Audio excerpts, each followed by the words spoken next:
Well, hello and welcome to another What's the Point with Josh Dorrell. I'm the CEO of the Wyoming Business Council. Today with me, I have Mayor Patrick Collins from Cheyenne. We're going to be talking all kinds of things, but especially around housing and how to get some things done at the city level. Mayor Collins, thanks for being on the podcast today. Appreciate you having me. All right. Well, Mayor, so give me just a little bit of background about you, about your life in Cheyenne before being a mayor, and then what you've been up to since then. I came to Cheyenne as part of the missile program. My father worked for Rockwell. They make the guidance system on the missiles. And we moved to Cheyenne when I was in, I think it was 8th grade. And so I did 3 or 4 years here. Went to the University of Wyoming, met the love of my life. I got my MRS degree there. Good. And she got a job as a state bank examiner. And so we came back to Cheyenne, and we've been here ever since. Nice. I started a bicycles and exercise equipment store. So for the last 40 years, I've been in that business. During that time frame, we had a group called COST, Citizens Opposed to Spendthrift Taxation. Okay. I called them the cave people. They were virtually opposed to everything, citizens against everything. And so they were running for city council, and their vision was, it wasn't the government's job to provide parks and recreation and things like that. And I had 2 young boys, they were, in grade school at the time. And I'm like, well, that's not my vision. So I ran against them, and I was lucky enough to win. And so I spent 3 terms on the city council, and then I thought I was retired from public life, just was going to go out and retire, but ended up running for mayor 5 years ago, and I'm in my 2nd term now. Okay, so tell me a little bit about that. What got you into city council? Was it sort of a group that said, "Hey, we don't want any kind of amenities. We don't want the government shouldn't be spending money on parks and things like that." Just indulge me for a second. Where did they think that was going to come from if it wasn't from the government? How many private parks have you seen?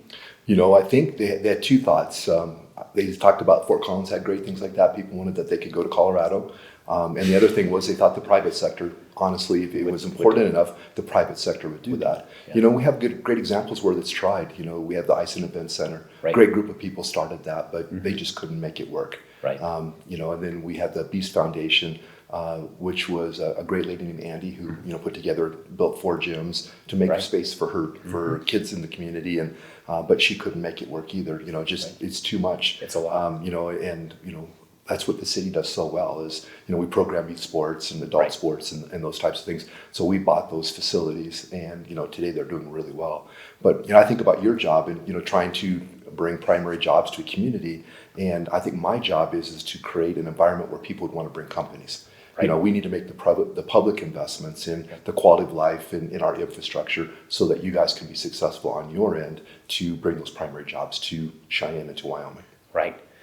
Yeah, we do find that. We find that, businesses that want to move, the thing that they care about most is workforce. And they say, can I have an available workforce, or will the people who are with me want to move?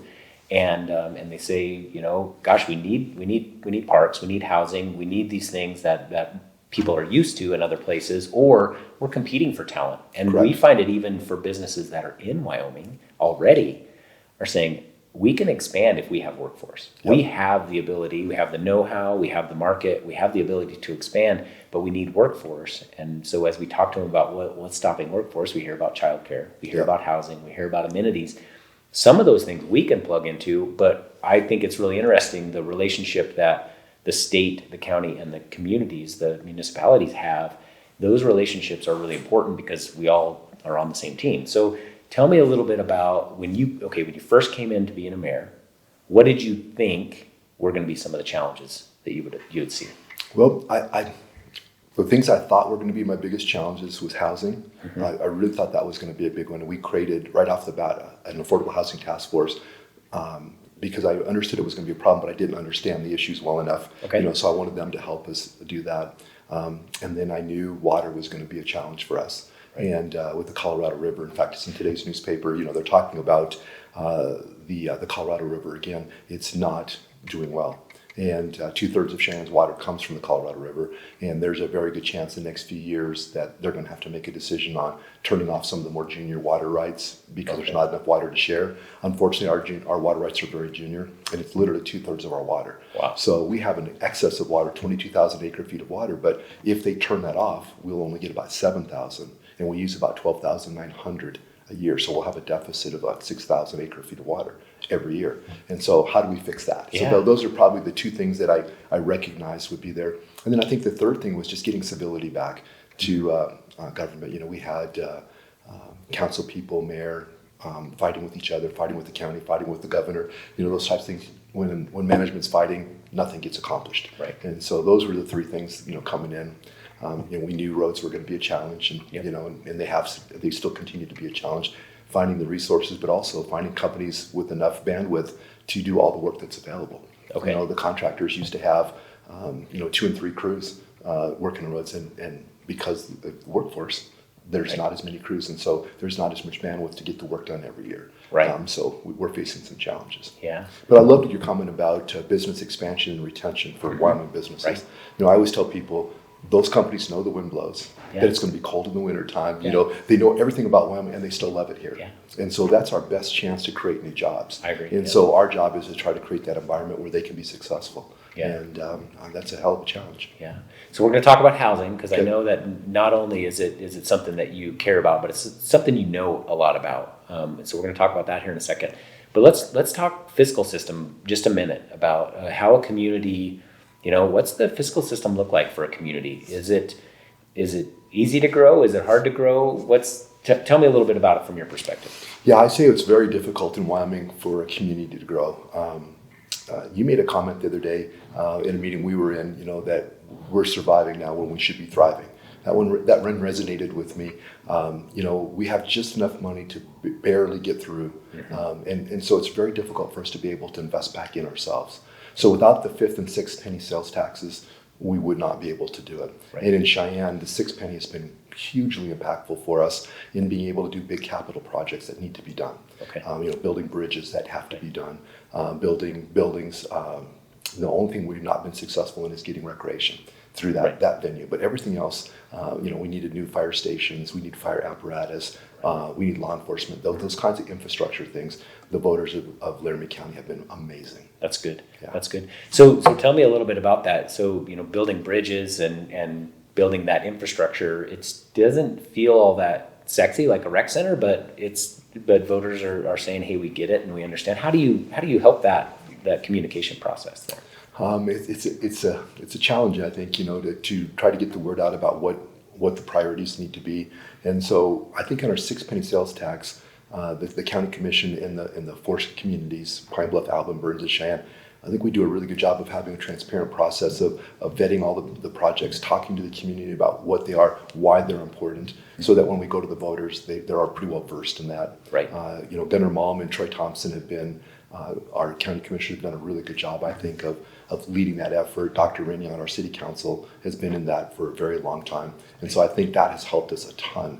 So when it gets to the voters, we've been talking about this for months. And, I think a lot of people maybe at first were like, I don't know, but then they hear more and more about it and they start, they're inquisitive, right? And so they look into it and in the end they think, these are worthy things. And so the voters have been amazing for us. But, when you look at the way that we get our revenues, sales tax revenues, that's an important one for us, our most important one. Property taxes are being cut by the state level. Right. And then, direct distribution, everything else is kind of divvied out by the state. Right. And, the level they do that helps us the status quo. We can get through, but it's hard for us to be able to look down long term and figure out ways, that strategically, do we have a funding source that's predictable long term that we can make those long term investments? Right. It just isn't there. Right. And so you, even though you're a big municipality, right? You're one of the biggest in the state. Yep. And the county itself, how many people are in the county? Just over 100,000 in the county. We're about 66,000 in the city. Okay. So, and what's the trend? Is it growing? Yeah. Okay. Yeah. That's great. Slow but sure. Slow but sure. I mean, 1, 2, 3% a year, depending on the year. But it's been slow but steady for the last 20, 25 years. Right. And so even though you're one of the largest, you still feel that real strain on trying to grow versus the ability to fill potholes and build parks and do the things that people expect in a community. Right? Yeah, I mean, we don't have enough money to fix our roads. We have $150 million deferred maintenance in roads alone. Mm-hmm. That number's probably similar in water and sewer infrastructure. You're doing your best to keep up with it, but we can't do the maintenance of everything we have, let alone have the money to grow. Okay. So that has been a challenge. It really has been. But it's the way Wyoming does things. So we do the best we can with what we have. Yeah. So in that vein though, if you had the ability to, let's say, as more people moved in, because as I think as people know around the state, things like data centers have been really impactful here. Manufacturing has been really impactful here. Yeah. It's kind of caused some of the growth of Cheyenne. And obviously Cheyenne has a lot of the traditional things. The government is pretty big here, which it is in most places in Wyoming, actually, Right. if you think about teachers all the way through. And then you think about the extraction industry is going on in Laramie County, right? Oil, and then you've got we've got agriculture and a lot of ag land around the place too. But then you look at some of these newer areas like data centers, like the warehouse and distribution, like the manufacturing that's going on. Those things put a little bit of a strain on the system, right? Yeah. For Wyoming, or at least for Cheyenne, the military is probably our most impactful. Yep. Again, that's a government thing, but Yep. we have F.E. Warren Air Force Base here. Then we have the National Guard. We have the 153rd Airlift wing here. And those guys, it's, $700, $800 million of GDP a year for us. So, that's a huge impact. The base has 4,200 employees. Wow. That's huge for us. And then you're right with the schools, the federal, state, local government, that's really big. But recently, the advent of the data centers, we had the NCAR came, with the college, and then a few years later, Microsoft came, and it kind of proved that Cheyenne was really a great place, to run a data center. Right. The weather's right here. Black Hills Energy is an unbelievable partner. Most of the parts of the state that would like to have data centers don't have a partner like Black Hills that really works so hard to make sure that the electricity is available at a price that's attractive to that. And then we have the backbone of the internet running along the railroad tracks. So we're so close, the latency is really critical for us. But in order to be able to make a data center work properly, they really need to be in a business park. And those business parks, some like the Bison Business Park is like 3 miles south of Cheyenne. And so we had to build 3 miles of roads and 3 miles of water and sewer lines. So we love those jobs and the impact that they're going to have, but we also understand the impact it's going to have long term on our ability to maintain those infrastructures. Lucky thing for us is data centers have an outsized impact. Right. With the electricity they use, the sales tax on that, the franchise fees they pay, and the property taxes on the servers and things like the personal property taxes. They have an outsized impact. For the number of people that are required to run it. Yeah, exactly. And then the jobs they bring are significantly above average. Really good jobs. Yeah, exactly. So they're very additive to the community. That's great. Yeah. That's great. Well, so let's talk a little bit about housing, which I know is your favorite topic. It's one of my one of the topics that I also didn't think we would be getting into when I took this job. I didn't think that it would be the thing that we would maybe plug in on, but it's definitely a barrier to growth in Wyoming. And I think what we've seen is that you have been really willing to dig in on it, to understand it, and then you don't have any problem trying out things. So tell me a little bit about when you first came in and you thought, okay, housing looks like this, here's what I'm going to do, versus what it looks like now and what you've been doing. Yeah, so I knew what I didn't know when I first got in. And we created 2 task forces, one on technology, but one on housing. And we had an amazing group of builders and legislators and people in the nonprofits that they got in there. And they spent, a year or so really studying, and they presented us a document that basically had a bunch of recommendations, which is what I was looking for. What do we need to do? And there were things like getting rid of minimum densities, things that were, now even looking back on it, I probably should have been smart enough to figure that out, but I didn't know. I'm not in the housing industry. I just didn't understand it. And so to their credit, our planning department and our city council have implemented all of the recommendations on there, with the exception of the housing land trusts and things like that. I don't know that we have the money to really do that at a city level. I think that's probably something that needs to be done more at a state level. Okay. But we've made all of those changes, and so I love the analogy of 1950. The average size of a house was 950 square feet. And today we're building 2,500 square foot houses. And we're wondering why houses have gotten so expensive. Well, they've gotten a lot bigger. Yeah. I grew up in a 900 square foot house in Sun Valley. It's when we lived here, 3 bedrooms upstairs. We had an unfinished basement. My dad made me a bedroom down there. Yeah. It was awesome. It was great. And we did great. But, I think today we have a a different expectation. And so because we've changed all those rules, we have a developer coming in now that's going to build 900 to 1,100 square foot houses, but he's going to build them on about half the size of, maybe a third of the size of an average city lot. Right. I went down to Colorado and looked at some of the things he's done. They're beautiful. They're well-constructed homes. The front, as you drive down the street, they look great.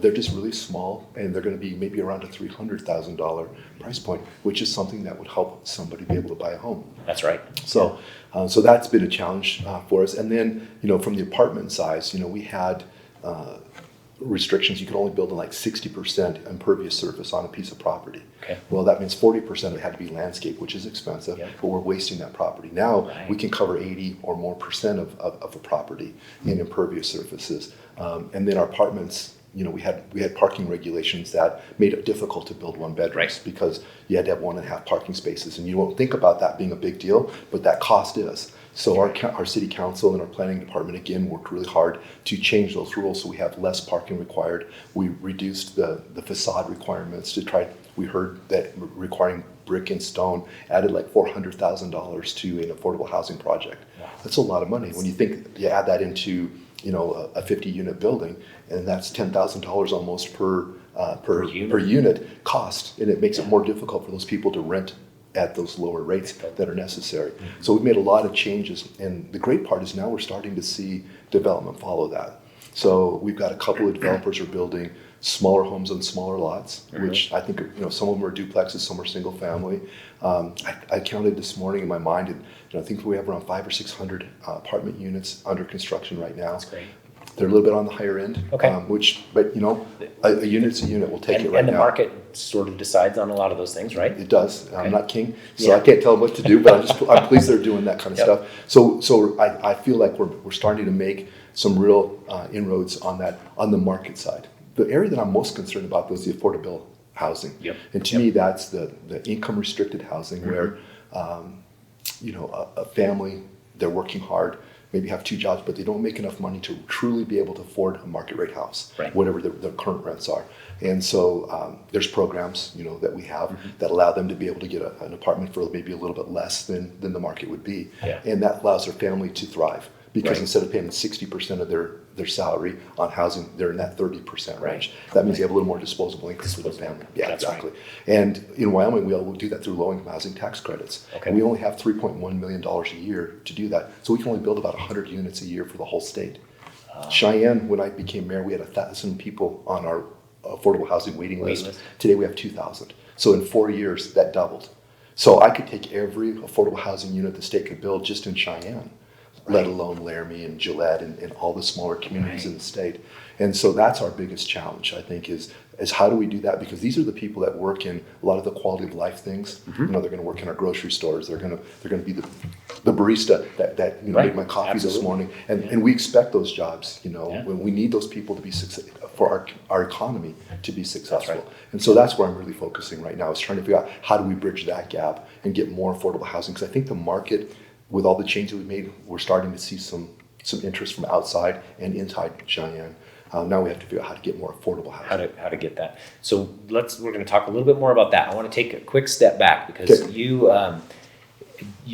said, you created a task force. The task force came up with the document.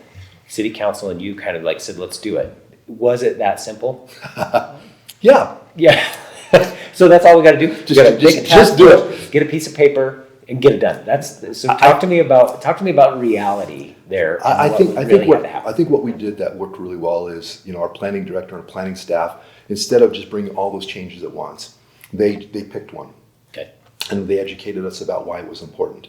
And we passed that. And then a couple weeks later, they start the education process on the next one. So this didn't happen overnight. Right. And so it was in more bite-sized pieces. Because I think if they'd have brought all of that at one time, I think it would have been overwhelming. And it's just like, oh my God, it's so much. And maybe I would vote no because I just don't know that I understand it. Right. But we talk about minimum density.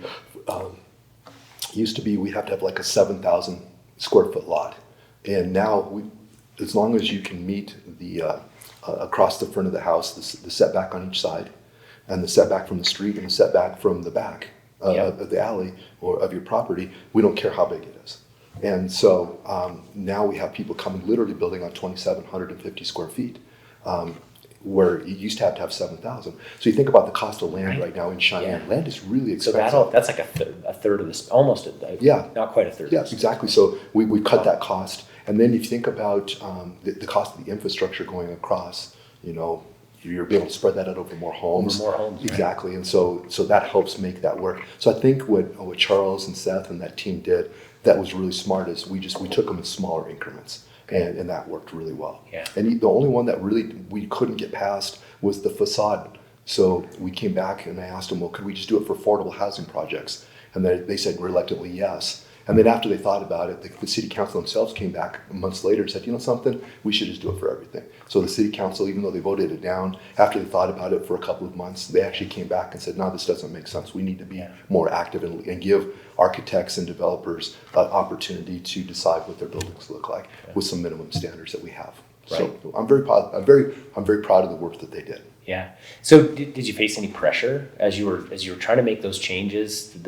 Facing any pressure of like, well, wait a second, that's not how we've always done it, and gosh, why would we want to change? And how did you work through that? We like when we went to do parking and some of the minimum sizes, I think some of the governing body and some people in the community thought, well, I don't want that next to my house. Right. And I understand that. Sure. One of the people said, Patrick, all you want to do is build little pink houses, and I tease them about it all the time. But the truth is, yes, we really want to do that. And I think what we're going to see is, as we are more successful and more people want to do this, we're going to see kind of that NIMBY, situation come up where we have an established neighborhood and we have, an open field next to it, and somebody's going to come in and they're not going to build 8,000 square foot lots in 2,500 square foot houses. Sure. They're going to build smaller lots and smaller homes, and that's going to be difficult for people. But I'm excited that we're going to have a couple of new neighborhoods that we can show people what that looks like, because I think the fear of the unknown is hard. Oh, absolutely. But once they can see what it looks like, that it looks really nice, I think our chances of being successful,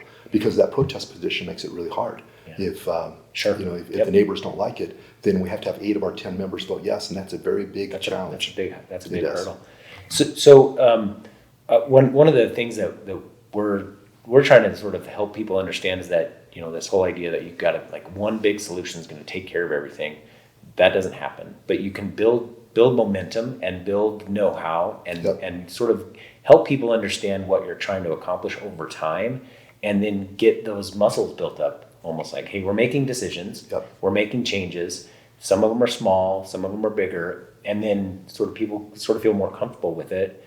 Would you say that the folks in the community, as well as the council people and you, are all kind of at the same pace, or do you think that the electorate is coming along and they're like, I don't know if I like this much change this fast? What's the take there? I was ready to do it all in one fell swoop. I mean, to me, I read this. I know. We had an affordable housing task force. We had the recommendations that came from the Harvard group. Mm-hmm. We had the Wyoming WCDA. Yeah. All of them. And they had a list of things to do. And I looked at it, I was like, let's go. But it just doesn't work that way. You got to be able to educate your community and stuff. From my perspective, why housing is so important is I think Cheyenne has a real chance to grow an economy. Right. And we talked earlier about my frustration that we're surviving, but we're not thriving. But if we could create our own infrastructure here and our own, our own climate for business that's successful, maybe we can grow to the point where we could become more and more immune to the boom and bust that the state goes through. Right. And so as I looked at Cheyenne and what are the things that could stop us, I mean, to me, creating the workforce is probably the biggest threat to our being able to be successful. That's right. And so that's why, to me, getting housing built is just so critical. Yeah. Let's take just a second and talk a little bit about that whole idea of workforce, and we could use another word. Population growth is how you get that workforce, right? Yeah. So one of the things that let's say Cheyenne could be 100,000, 150,000 on its own. What does that look like? For the economy. We know what that looks like in other places. We also know that getting that number of people can create a sort of like a self-sustaining and a little bit of an insulated against the boom and bust population. But we also know that it affects positively the communities around it. We know that larger city center, economically speaking, is really, really important for the smaller communities. And I think a lot of times people think, well, we're doing this stuff in Cheyenne, but what about the small communities? And it's like, we're doing this stuff in Cheyenne for the small communities. I think that's something that we've been really trying to wrap our head around. How do we get that message out? Because it's important. And I think a lot of people don't understand that the city centers create a market for those smaller communities, and they create a sense of vibrancy for the smaller communities that allows them to stay, you know, kind of small town America and rural, but at the same time have a connection to a big city center. Are you seeing that here at all? You know what? I really feel like when Casper's successful, when Gillette's successful, it helps Cheyenne. I mean, it really does, because all of us, you know, we float up a little bit when that happens. Yep. So I'm really competitive. I'm a super competitive guy, and so, you know, I want all of that to be in Cheyenne. I didn't want it to be in the county. I want it to be in Cheyenne, because I'm not a county commissioner. I'm the mayor of Cheyenne, right? So I'm super competitive that way. But I also recognize that, you know, when the state is successful and the state's doing well, then that means there's going to be more resources to help Cheyenne. And there's going to be more opportunities, you know, that maybe there's a business there, that a business or an entrepreneur here could make something for that business. And same thing when Cheyenne is doing well and we're creating those economies, those smaller communities. There might be a startup there that could build something that could be an added onto one of our existing businesses, and they could support us. Absolutely. And so as a state, I think that that's really good. And as we're successful and we bring Meta and Microsoft and Eagle Claw and people like that to Cheyenne, and then people say, well, there must be something good going on in Wyoming, right? You know, and so Sheridan has some, well, maybe we should go look at Wyoming. Yeah. And it gives us, I think it makes our resume look strong enough that we get an interview. Yeah. And then if we can get the interview, man, Wyoming, we can sell ourselves. Yeah. We have beautiful places here. We have the hardest working people, you know, but we got to get the interview. And I think so when we're successful, when those other communities are successful, then when they say, you know, I'm coming from Wyoming, well, I heard about some good things happening in Wyoming. Right. And they don't really know where in Wyoming it is, because I don't think people realize Wyoming's even a state a lot of times, you know. But it helps us, I think, in the inertia that we need to get moving forward. Yeah. And so, yeah, I'm really big into that. Yeah. However, more of it that happens in Cheyenne's good. Yeah. Well, I mean, from like an economy perspective, that's true as well, because again, we're seeing the sort of like, well, this is maybe not the right word for it, but the commodity of the present and the future are people, they're brains. Yeah. And we're seeing that brains are going to highly populated areas. If you look at the people who are leaving Wyoming, they go to the Front Range. They go specifically to Denver because brains are really well taken care of there. They're wanted there. They're needed there. And we want to create that same kind of thing. And I think places like Cheyenne and Casper and Gillette, you know, those are really good places to be able to do that same kind of thing. They have a good start. And, you know, as you and I have talked, what are the barriers that are stopping that? And I want to keep talking a little bit more about housing, because not just because it's housing, which is a problem that every community in America faces. Really, this is not a Wyoming problem. It's not a Cheyenne problem. No. It's not a small town problem, a big town problem. It's an everywhere problem. But I want to talk a little bit about continue on this idea of process and focus. I saw you speak one time for a group of people, and somebody asked you about a topic that maybe some mayor might know about or care about, and you said you were talking about housing the whole time, and somebody came up with this thing that was out there, and you said, you know, gosh, I just don't know. I've been so focused on this problem. So you've been focused. You started a task force. You got a piece of paper. You went ahead and just got it all done. You know, we're short circuiting this. Yep. This is the Cliff's Notes version. Yep. And then what's next? So our data says that Cheyenne's housing permits have gone up like threefold over the last few years because of the changes you're making, mm-hmm. right? We've seen a big spike. Well, so you mentioned affordability, but what other challenges are you looking at?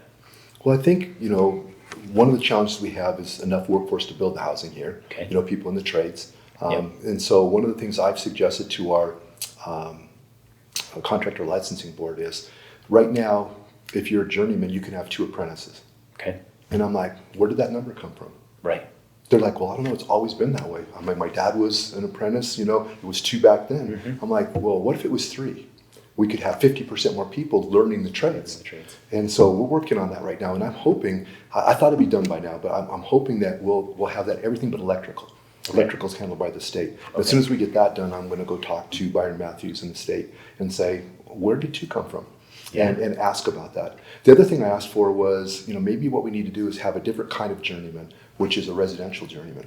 Okay. So you can go through 2 years of your journeyman, and then you can work on 1, 2, or 3 unit buildings. So basically, you're just pulling wires, Yep. the very simplest things. You can't go work on a commercial project, but you could do that, and you could have one apprentice working for you.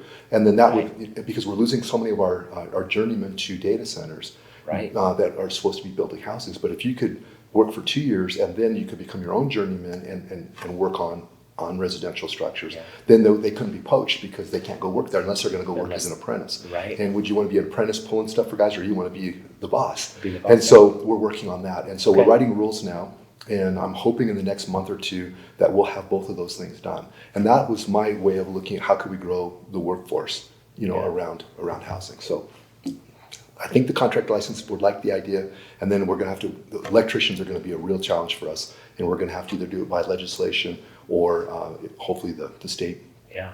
fire marshals will work to help us with that. Well, I like that you're staying on a theme, and you're focused in, and you're looking at continuing to look at not just what is the symptom, but what is the real cause of it, and how do you go and make some changes there. So if you were to take a look at another problem, okay, let's say housing is solved enough where you feel pretty comfortable that housing is going, okay, and you had time left. I don't know how many years you've got left, or 3.5. 3.5, or how many times you're going to get to run again. I don't know. I'm not going to put you on the spot here, Okay. but what would you work on next? What do you think the community is ready to work on next? I've started working on it a little bit, but I think in Cheyenne what we need indoor recreation. Okay. So again, if we're trying to create that quality of life, guys, I love Cheyenne, I love Wyoming, but January, February, March this is not my favorite place in the world. The wind's blowing, it's cold, it's dark, it gets dark at 4 o'clock, and I think we need indoor recreation. So we didn't own a gym 4 years ago. Now we have 4 gyms, and it's so busy now. We're back to asking the schools for so I need to fix that. Yep. We just built a gymnastics facility. We hope to have 1,400 kids in gymnastics here real soon. But we don't have an indoor turf facility. Right. You have kids that play baseball. Yeah. You have to have a place to be able to go That's and right. throw. We have girls softball, we have lacrosse, we have soccer. We have so many things that in the wintertime we really can't do. So I think the next thing, and I've already started working on it, is how do we increase the availability of indoor recreation in Cheyenne? To me, that's the next big thing we've got to do. If we get enough places for people to live, then we've got to create the quality of life here. Okay. Our goal is to be able to walk to a neighborhood park within 10 minutes of your home. Okay. 85% of Cheyenne's residents can do that now. Do that now. So we've still got a couple more that we've got to get going. And with the closure of some of the schools that are coming with the Mercer project, we might have 1 or 2 of those locations that might actually be ideal for closing that gap for us. We have some other larger areas that we bought the land, but we haven't built the parks yet. So that's good. That's my next thing, is how do we increase indoor for sure, but Right. also outdoor recreation. Yep. We have beautiful parks, but we have the ability to have more and have those be more vibrant And closer to people, so that they're actually used. And yeah, exactly. So a mom can throw her kid in the stroller, walk down there, go do the playground, walk back. Yep. Dads can take their kids and go throw balls and Yeah. things like that. Yeah. And just that kind of stuff. I think that quality of life is something that will help differentiate us when we start competing, because a lot of times I think that's part of the factor is, okay, these 3 places are all great, but where can I get my employees to go? Exactly. So we're trying to bring people from Colorado, the political refugees that, don't feel comfortable in their businesses, like, arms manufacturing. Right. And, do they go to Texas? Do they go to Montana? Do they come to Wyoming? And Right. specifically, do they come to Cheyenne? How do we make Cheyenne the kind of place that they would choose to come? Right. And so that's what we're working on. Yeah. I'm started working on pretty hard, probably over the last 60 days. Okay. And because I'm thinking the housing stuff, we still have a lot more to do, but I think we're on the right track. Yeah. Right? So do you think that the work that you did to sort of, we'll call it, build those muscles to change, right? So that people were like, okay, hey, we get it. We have some data and some stories to say this is what we ought to be doing. This is where we ought to focus our efforts.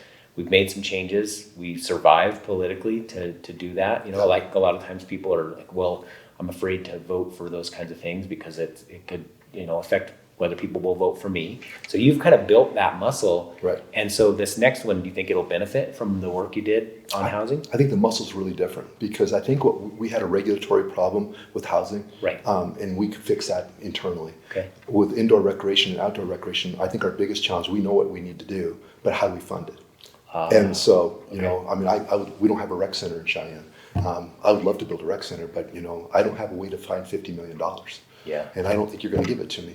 I And so, am not. yeah, exactly. And the Business Council does a lot of good things, but they're not going to help us with that. And so, how I mean, if you need water and sewer, maybe. there you go. Okay. Yeah, we'll talk about it. that. But so how do we build indoor recreation? Because we don't have, you know, I don't have, you know, $100 million in the bank that I can just say we're going to build a $35 million indoor soccer facility. Right.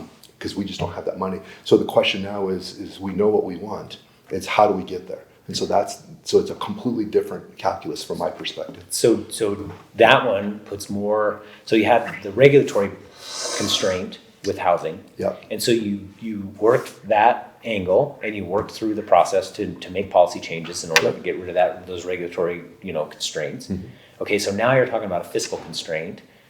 It's a different problem.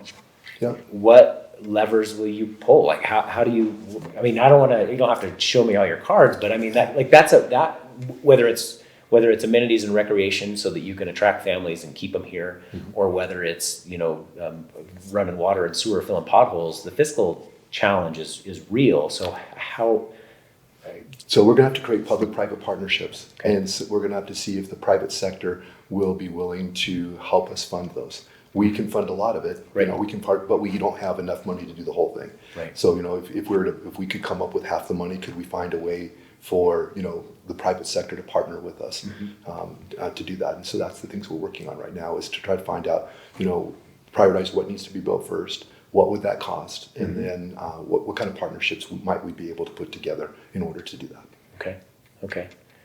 Well, okay, I want to tackle one more topic, and it kind of fits in with where we're going, and that is the state involvement. And so talk to me a little bit about the state's involvement in projects, specifically around, you know, growing a thriving economy in Cheyenne. Obviously, you've done a really good job of making policy changes that make a difference. That we agree. We think policy is one of those levers you should be using. We think investments are another one, and then clearly you've been able to leverage what we think of as a third leg of that stool, which is leadership. So policy and leadership for sure. So now on the fiscal system and on the investment side, how should the state and the communities be playing? You know, we're you know better than anybody that we're working to really kind of create that level of self-reliance in a community. Mm-hmm. We feel like if you're reliant upon the state, you're not able to chart your own course. You don't have the freedom you really should have. You don't have local control if the state has to pay for it, right? Right. So how do we encourage local control and at the same time help that along? And I would just love to hear your thoughts on that, because I know it's something that you've been in the middle of for a while. Well, you know, if we're trying to grow our economy in Wyoming, and it's been declining for a while now, mm-hmm. The Harvard Group kind of identified that workforce is our biggest challenge. Yep. And so to me, the state needs to be investing in housing. Yep. It's chicken or egg, what comes first, right? Yeah. Do you build the industries and hope people come, or do you build the housing and create a workforce, and then, you know, the available workforce? You probably have to do a little bit of both. But yep. to me, the thing that's the biggest challenge for us is interest rates are high. Yep. Cost of land is high. Developers are looking at building a subdivision. They got to run all the water and sewer. They got to pave the roads. They got to do all that stuff. They have $20, $30 million in the ground. They haven't sold one house. And then it takes, you know, a decade or so to be able to do that. You think about the cost of the construction loan for that development, right. and what that just costs to them. service the loan. Exactly, just to service it, and how many homes you have to sell. You know, in today's environment, there's not a lot of people who have the bandwidth to do that. Right. And so, you know, what can we do to help create the inventory of available lots, so that the smaller builder can come say, I'll take 10 of those, I'll take 10 of them, and we can do that. And I think that's the disconnect right now is across the state. We don't have enough people that have the wherewithal to be able to do that. You know, in some areas you have big, you know, the big home builders. They come in, they do all that stuff, and then they come in and they build a massive number of homes in a very short period of time, and they have the economies of scale to buy, you know, refrigerators by the trainload and things like that, and they can build it. They can build that thing out in a very short period of time. In Wyoming, we probably can't assimilate that many homes that quickly, and so it makes it really difficult. Yeah. So to me, the infrastructure and getting the available lots on the ground is I think one of our bigger challenges, because you know our big developers they don't see ROI on that. Right. You know, they want our Cheyenne and our communities to be successful, but they're also for-profit people. Well, they're capitalists, and they should be, and they're not seeing that. And so I'm not seeing the big developments happening that we used to see, even 15 or 20 years ago. Yeah. We're not seeing them today. So somehow we're going to have to figure there out that we could help. Yeah, how do we get that going? And I'm not saying that it has to be a grant that would be free, but if we could get it in the ground, and then as each lot sells, it would pay it back. Sure. I mean, I think that's kind of the thought process that might be able to help us fix that problem. Right. I don't know if it'll work, but I think we ought to try it. We ought to take a hard look at it. Yeah, absolutely. Yeah. Okay.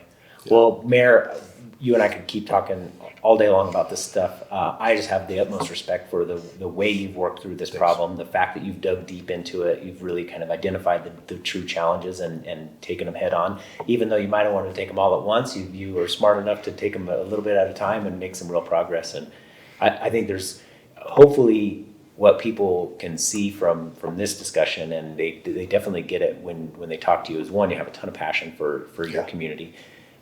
You have a tiny competitive streak, which is important too. But I think more than anything, you wanted to dive into the particulars. You were willing to sort of like maybe be a little bit wrong and fix those and say, hey, we want to solve the problem. And I think the way you're going about solving problems and looking at problems differently each time is really inspiring, and I just appreciate your efforts. And I hope that there's a rec center in Cheyenne here pretty soon, or more recreation available, because that would be my dream. Yeah, those amenities are important to the state's economy, and it sounds like it's a lot of times people are like, well, gosh, should we be focused on those things? And it's like, well, when you talk to workforce or when you talk to people who are making decisions about where to be in the world, those things matter. Yeah. And why would you want to invest in a community that's not investing in themselves? If I'm a business, I want to come to a place that's investing in themselves. And that's what we've got to figure out a way to do, is do more of those investments that have a meaningful impact on the quality of life for the employees that are going to come to our community. We can get it done. I'm going to end it right there. That was fantastic. Thank you, sir. Thank you. Appreciate you. Yeah.